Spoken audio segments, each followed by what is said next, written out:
ఇది నాగర కర్నూలు ఎన్నికల ఫలితం ప్రజల విజయం, అది నా విజయం కాదు. రెండో రకంగా చూడాలంటే అది రేవంత్ రెడ్డి గారి విజయం, లేక మా 5గురు గెలిచిన ఎంపీలు, ఇన్ఛార్జీలుగా ఉన్న ఎమ్మెల్యేలు కష్టఫలితంగా వచ్చినటువంటి విజయం.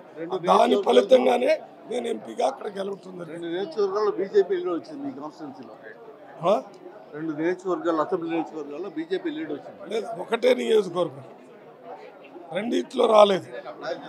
ఓన్లీ గద్వాల్ ఏమంటారు? గద్వాల్లో అక్కడ మాకు వ్యతిరేకంగా ఉన్న రంజిత్ అనేటటువంటి ఒక ఇండిపెండెంట్ అభ్యర్థి చివరిలో బీజేపీకి సపోర్ట్ చేస్తూ అటు పోయాడు కాబట్టి వాళ్ళకి మెజారిటీ వచ్చింది. 6 అసెంబ్లీల్లో కాంగ్రెస్ పార్టీకి మెజారిటీ వచ్చింది. నేను 94,000 మెజారిటీతో గెలిచాను.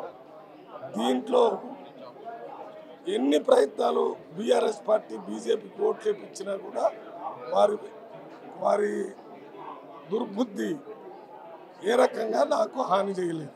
నాగర్ బాగా వెనుకబడిన జిల్లా. నేను ఇప్పటి